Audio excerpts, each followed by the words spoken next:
Welcome into the Baptist Health Studios for another edition of Dolphins HQ.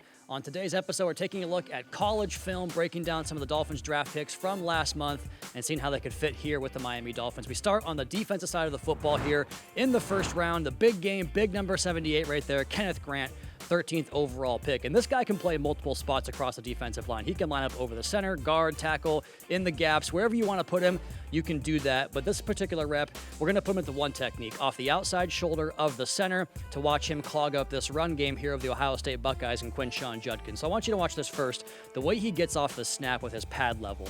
This is a 6'4", 330, 335-pound man, give or take. And the way he can get under this guard to defeat this block is pretty impressive at that size. If you're a low man at that size with his quickness, you're just not going to lose the reps. So the way he gets off the snap and plays the low man is impressive. Then watch the way these feet, if you can see him, keep on chopping through the rep. He just keeps his feet going, keeps on staying active, and allows him to reposition his hands and his body to ultimately win the leverage here against this offensive lineman. Push him to the side. Once the play comes your way, discard the offensive lineman and go make a big tackle in the backfield against your rivals. He was all over the field in this game against the eventual national champion Ohio State Buckeyes. Kenneth Grant has all kinds of tricks in the bag, big-time player. Dolphins got a great pick in the first round. Let's go to a different player on the defensive line here in the fifth round in Jordan Phillips as we go all the way out to Oregon to watch his Maryland Terrapins play against the Oregon Ducks. And this particular rep, you're going to see JP as the 3 technique right here off the right guard's outside shoulder. Now, what you see about Jordan Phillips is that he played a lot of nose tackle over the center here at 320 pounds, and that's maybe a little bit undersized for the position, but when I watch him play out here, out with some width, man, his quickness jumps off the tape. And what I want you to see here is his wrestler background, the way he can hold the point of attack here against a double team from the Oregon Ducks and clog things up for a short run for the Ducks offense. Let's go ahead and take this thing back here real quick. Number 8 on defensive lineman, always looks pretty good, single digits. The way he can contort his body right here, this is called a corkscrew technique. So they want to attach this block right here and climb to the second level and get 2 for 1 from this combination block. But because Jordan Phillips drops to a knee and then contorts his body right here and makes himself a small target on what's called a corkscrew technique, the wrestling application for his ability to move his body in different ways, you just see it. It's tangible on the tape every single time he takes a snap. The way he can kind of clog this thing up and hold the point and make those 2 blocks stay with him, it just clogs everything else up. It keeps his teammate number 4 here clean to fit this run and go make a stick at the point of attack. So Jordan Phillips can really do multiple things with his wiggle, with his weight. He can drop the anchor against the run and hold the point against double teams. The Dolphins got much bigger, much more stout, and much stronger inside in this year's draft. Let's go out to the perimeter here and down to Florida, where the Gators and Jason Marshall Jr. played against Mississippi State. And I want to show you his best trait, in my opinion, right here. It's the ability to play up in press coverage and disrupt at the line of scrimmage. So the Mississippi State offense right here has this matchup on Marshall.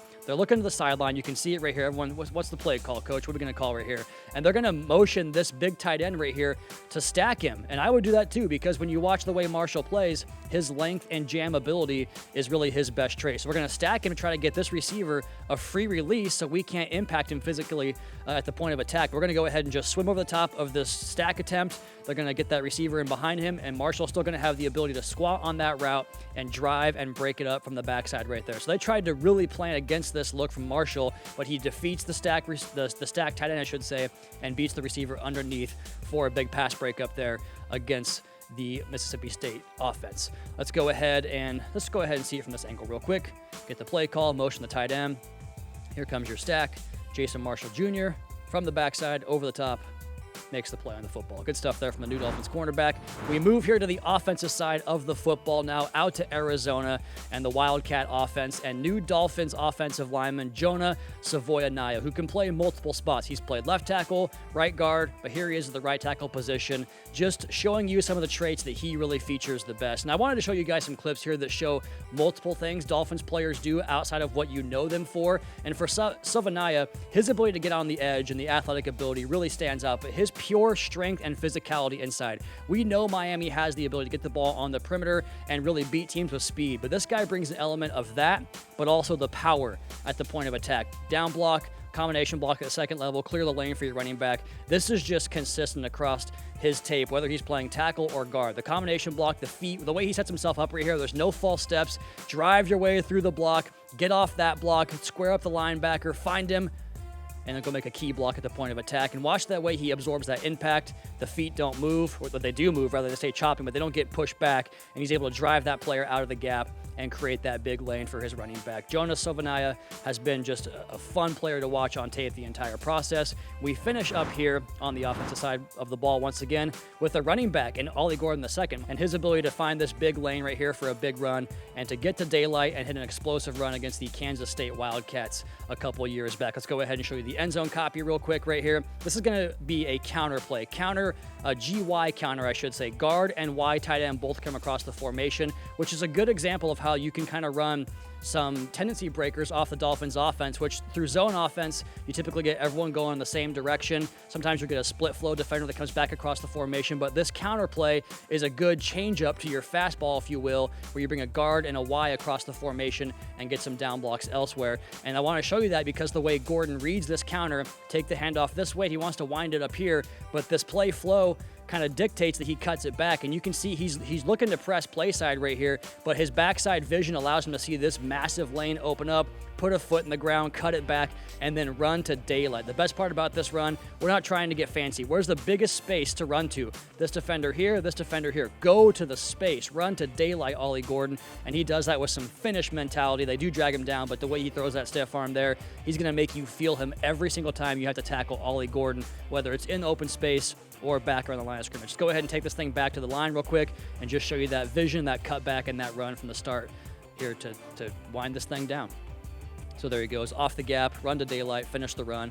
Really good stuff. But this Dolphins draft class has size, it has physicality. To me, it says there's the opportunity to change a little bit about what people think about your football team. They got bigger up front on offense, bigger on defense, a big bruising running back. Fun draft class here for your 2025 Miami Dolphins.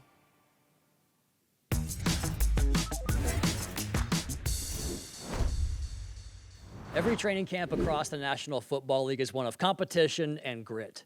But this year in Miami, there could be a lot of jobs up for grabs, and battles throughout the summer will decide who runs out of that tunnel on opening day.